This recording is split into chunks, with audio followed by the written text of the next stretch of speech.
I got so much motherfucking design on right now.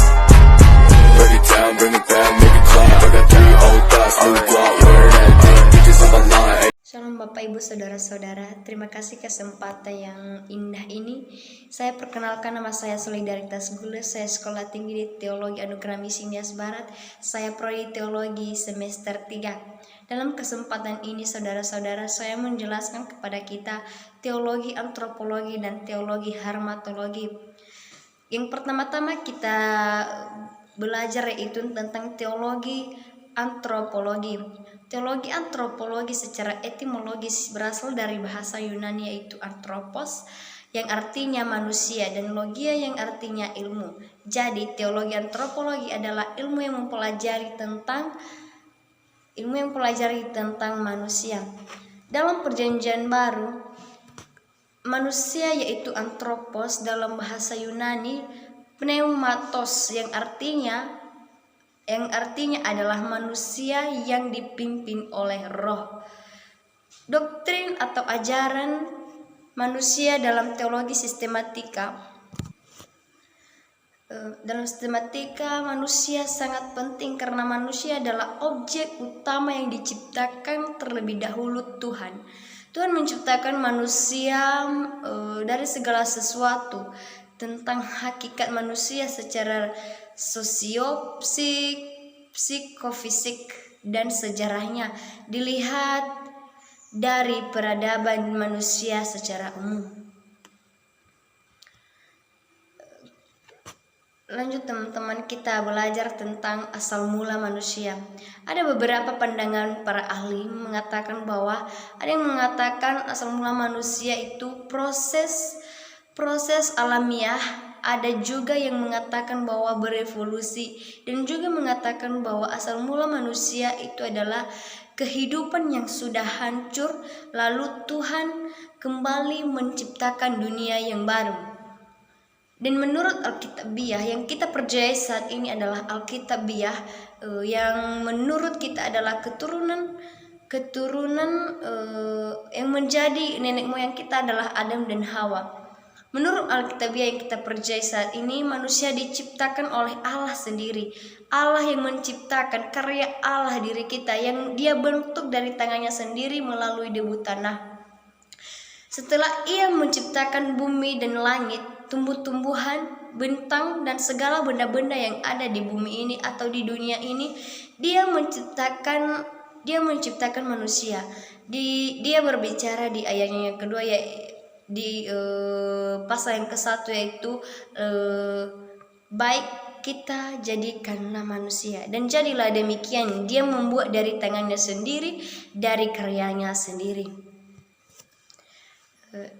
Dalam hal ini teman-teman, ada beberapa maksud manusia diciptakan oleh Allah menurut gambar dan serupa Allah, yaitu satu yang artinya Allah sebagai patron dasar manusia, atau Allah sebagai pola kehidupan manusia biar Tuhan menjadi teladan bagi kehidupannya.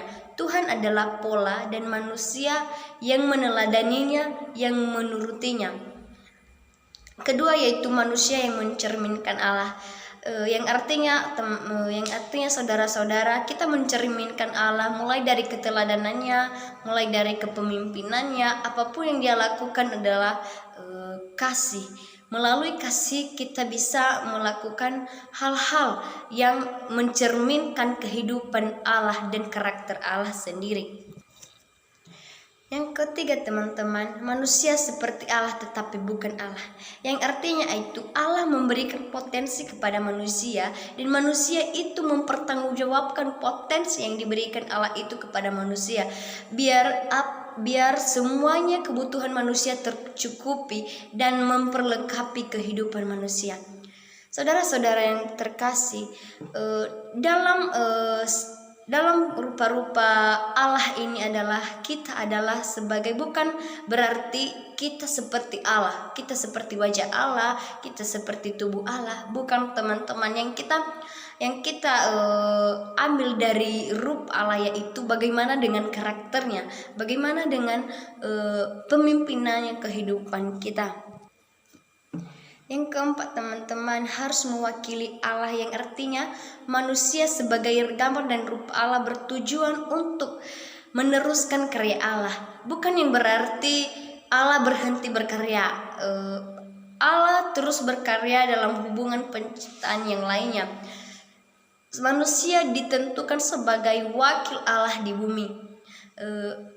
Yang artinya, teman-teman, Allah memberikan kepada kita untuk menguasai bumi ini, dan bagaimana cara kita mengelola bumi ini, bagaimana cara kita berkarya di dalamnya. Tuhan memberikan kasih karunia atau talenta kepada kita biar bisa kita kembangkan dan bisa mengelola bumi ini dengan baik dan sesuai dengan kehendak.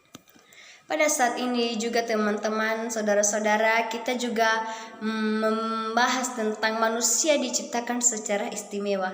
Teman-teman, tahu nggak sih, dari semuanya ciptaan Allah, kita adalah anak istimewa. Kita bisa berpikir, manusia bisa berpikir, manusia bisa bertindak, manusia bisa bekerja seenaknya, manusia bisa berbicara. Itu adalah keistimewaan kita kepada Allah. Maka dari itu, teman-teman, kita harus memuliakan Allah dalam kehidupan kita. Dalam hari-hari kita, Tuhan melindungi kita. Apapun yang kita lakukan, Tuhan pasti ada bagi kita. Keajaiban Tuhan nyata dalam hidup kita. Karena kita adalah ciptaan yang lebih tertinggi dari ciptaan yang lainnya. Kata Daud di dalam Mazmur pasal 139 ayat 14, beginilah bunyi firman Tuhan, "Aku bersyukur kepadamu karena kejadianku dahsyat dan ajaib yang engkau buat, dan jiwaku benar-benar menyadarinya." Teman-teman, Daud menuliskan firman Tuhan ini karena dia sadar, dia tahu bahwa dia adalah ciptaan Tuhan yang istimewa, dan bahkan dia memuji Allah, menyembah Allah dengan sangat gembira, dan dia sangat bersorak-sorai bagi nama Tuhan, dan dia kagum dengan Allah bahwa Allah telah menjadikan dia ajaib yang Tuhan perbuat dalam hidupnya. Kita sekarang ini adalah keajaiban Tuhan. Kita bisa berbicara, kita bisa memikirkan sesuatu hal apa yang kita lakukan. Sedangkan ciptaan yang lainnya, benda-benda mati, apalagi kalau ada makhluk hidup, hanya bisa berjalan aja, hanya bisa makan saja. Dia tidak bertindak dengan apa sesuai kebutuhannya, dia tidak berpikir, dia tidak bisa berbicara gitu, teman-teman. Makanya kita yang sudah ada suara pada saat ini, yang bisa mengeluarkan suara kepada Tuhan, mari kita menyembah, memuliakan Allah, karena Allah itu adalah ajaib bagi kita. Dalam hal ini juga, teman-teman, ada dua unsur-unsur manusia, yaitu dikotomi dan trikotomi. Dikotomi adalah menurutnya adalah manusia hanya dua unsur saja, yaitu tubuh jiwa, yang artinya, teman-teman, jiwa dan roh itu menurut dikotomi itu adalah sama-sama, tidak ada perbedaan.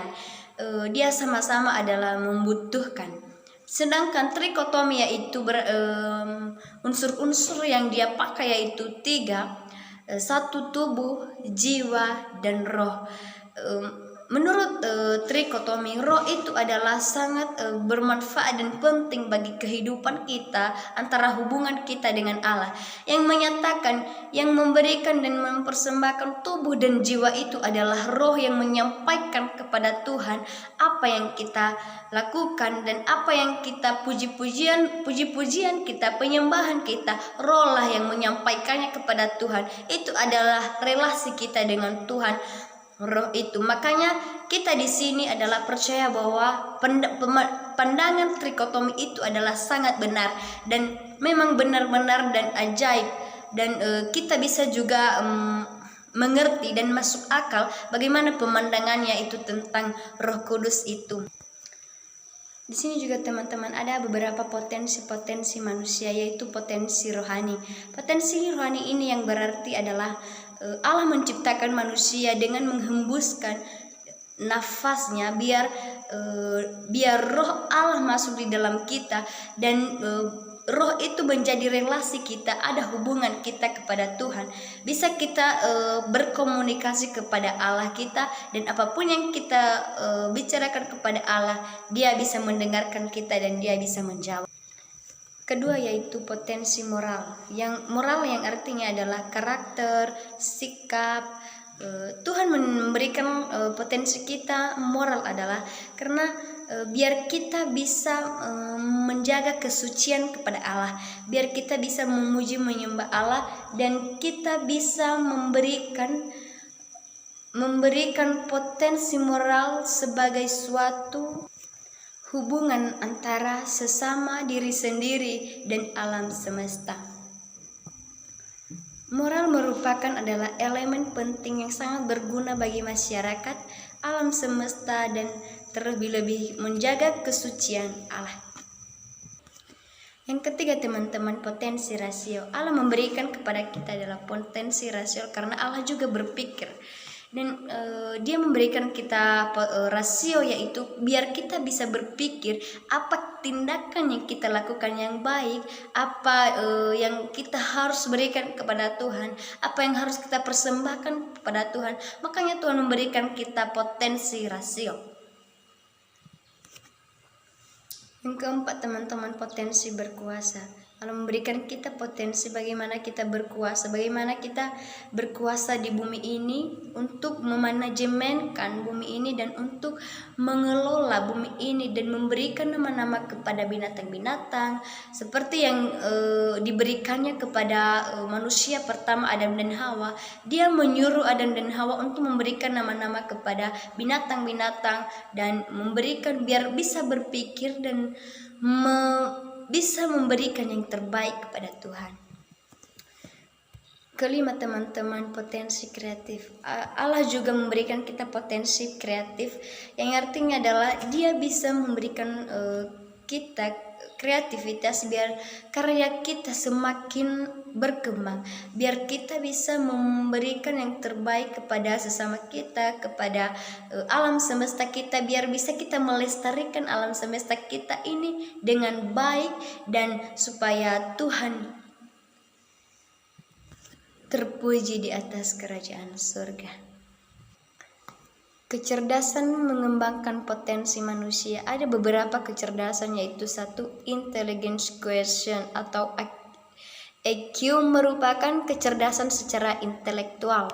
Kedua yaitu emotional quotient atau EQ merupakan ukuran kecerdasan secara emosional seseorang.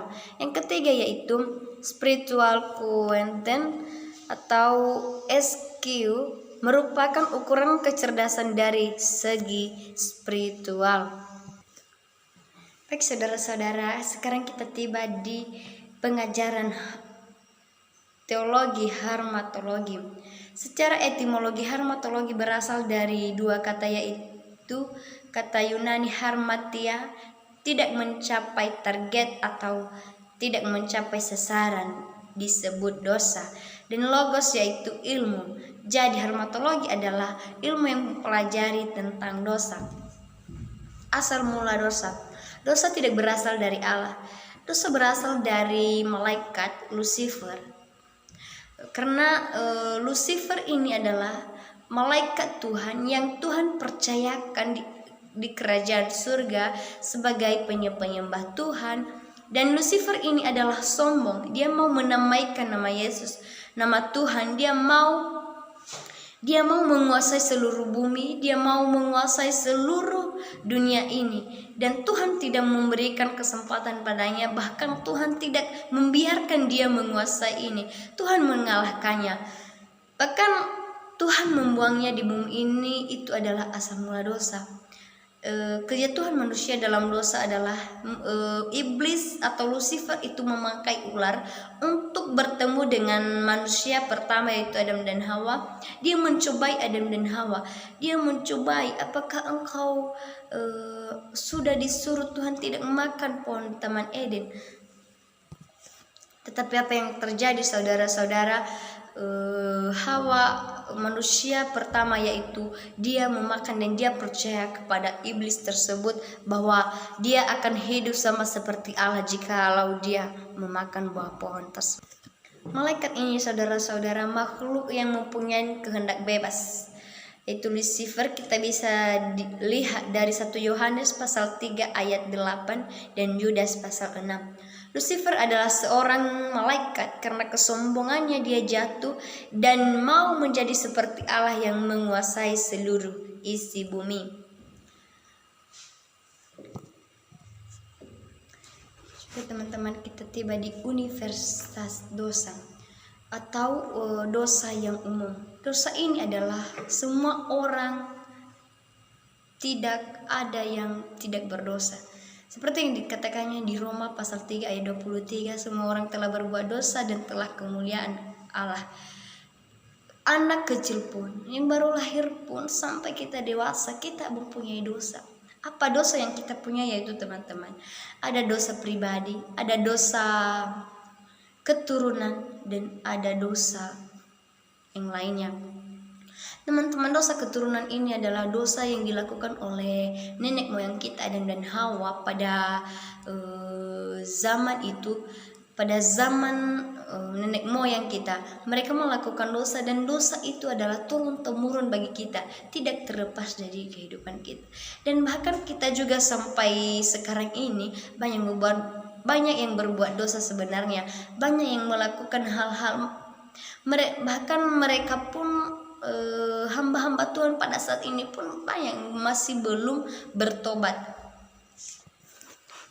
Baik saudara-saudara, lanjut. Dampak dari dosa yaitu adalah kematian rohani. Menjadi kematian rohani adalah saudara-saudara yang terkasih mengalami kematian rohani. Yang dulu manusia pertama adalah bisa bertemu langsung, bisa berhubungan langsung dengan Allah. Sejalan dengan seiringnya waktu mereka melakukan dosa dan mereka telah kehilangan hubungan itu. Mereka kehilangan semuanya yang mereka punya, itu adalah mereka kehilangan kemewahan mereka di sana, buah-buahan yang mereka konsumsi di sana. Itu adalah mereka kehilangan rohani mereka turun. Dan apa yang mereka lihat teman-teman, mereka malu dan mereka sangat takut kepada Tuhan ketika mereka telah berbuat dosa, dan mereka terbuka mata mereka dan mereka baru sadar bahwa mereka sudah telanjang dan mereka merasa malu kepada Allah sendiri. Kematian jasmani. Teman-teman, yang disebut dengan kematian jasmani ini adalah Allah merencanakan sebelum dia menciptakan. Allah sudah merencanakan bahwa manusia ini dari dia menciptakan sampai selama-lamanya, manusia yang pertama itu adalah tidak akan mati-mati, karena tidak ada yang berkarya di dalam ciptaannya itu. Ya teman-teman, dan sesudah Adam dan Hawa berbuat dosa, maka ada rencana Tuhan bahwa manusia sekarang ini adalah turun menurun umur mereka mengalami kematian jasmani. Bukan hanya kematian rohani yang mereka alami, kematian jasmani juga mereka alami. Dampak dari dosa ini lagi teman saudara-saudara, rusaknya hubungan antara diri sendiri dengan sesamanya. Mereka merasa iri hati, apapun di situ yang mereka lakukan, bahkan mereka saling membunuh. Lanjut teman-teman, rusaknya hubungan keharmonisan antara manusia dengan alam. Teman-teman, manusia dengan alam itu sekarang itu banyak evolusi yang mengganggu. Bahkan kita lihat sekarang ini banyak orang-orang yang mempersalahgunakan semuanya ciptaan Tuhan. Bahkan mereka membuat ciptaan Tuhan itu kecil lagi, dan mereka mau memusnahkan seluruh ciptaan Tuhan di bumi ini. Manusia sekarang teman-teman banyak yang tidak tahu bagaimana Tuhan menciptakan bumi ini. Dampak yang kelima yaitu teman-teman, manusia akrab dengan penderitaan. Bagaimana yang dikatakan dengan manusia yang akrab dengan penderitaan, teman-teman? Manusia hidup dalam dosa. Mereka mau hidup dalam dosa. Bahkan orang-orang di luar sana banyak yang hidup dalam dosa, mau menderita di dalam dosa. Teman-teman, jangan kita menganggap bahwa dosa itu adalah enak. Kita mengatakan pada saat ini, sebelum kita kembali ke tangan Allah pencipta kita membuat dosa itu adalah enak. Tapi bagaimana dengan akhirnya nanti kalau sudah sampai hari Tuhan kepada kita, kita merasa bahwa sungguh Tuhan itu adalah adil, penyayang, dan kasih karunia yang berlimpah dalam kehidupan kita. Dampak yang keenam itu hukuman yang kekal. Teman-teman, ini adalah hukuman yang kekal. Bagaimana kita melakukan dosa? Harus kita sadar bahwa dosa-dosa yang kita lakukan adalah dosa yang tidak berkenan kepada Allah. Dosa itu sangat jelek di mata Tuhan. Tidak Tuhan sukai yang berbuat dosa. Maka pada akhirnya nanti kita menerima hukuman yang kekal jika kita berbuat dosa. Kita menerima maut. Kita dibuang oleh Tuhan di dalam maut. Maut itu adalah teman-teman, maut adalah neraka. Di mana di neraka itu nanti banyak ulat-ulat, banyak rintangan-rintangan atau cobaan-cobaan, binatang-binatang buas di sana, api-apian dan kertakan gigi, teman-teman. Bahkan banyak di Alkitab mengatakan bahwa maut itu sangat seram. Bagian ke-7, dosa maut. Dosa maut yang pertama itu kesombongan. Dalam kesombongannya itu adalah, teman-teman, dia tinggi hati, dia merendahkan sesamanya, dia merendahkan yang tidak selevel dengan dia. Teman-teman, itu adalah termasuk dosa kesombongan itu. Bahkan, dan saya himbau kepada saudara-saudara yang terkasih pada saat ini, hilangkanlah rasa tinggi hatimu itu. Jangan biarkan iblis ada di dalam hidup kamu. Yang kedua, teman-teman, iri hati. Ketika kita iri hati, banyak dosa-dosa yang mau menggoda kita, banyak dosa-dosa yang mau mencelakakan kita. Jika kita iri hati kepada sesama kita merasa dan kita timbul di dalam hati kita membunuhnya, atau kita menfitnahnya, atau kita melakukan yang tidak. Kita melakukan dosa terhadap Tuhan Allah kita. Teman-teman, jauhkanlah kamu dalam iri hati. Yang ketiga yaitu amarah. Jika kita marah, teman-teman, jangan kita berlebihan. Mungkin kita bisa marah karena emosi kita, tapi jangan sampai terbenam matahari. Emosi kita, amarah kita tidak berhenti-henti. Itu adalah dikatakan dosa. Apabila kamu menjadi marah, jangan kamu berbuat dosa. Janganlah matahari terbenam sebelum pada amarahmu. Itu kata firman Tuhan, teman-teman. Kita bisa bandingkan Efesus pasal 4 ayat 26.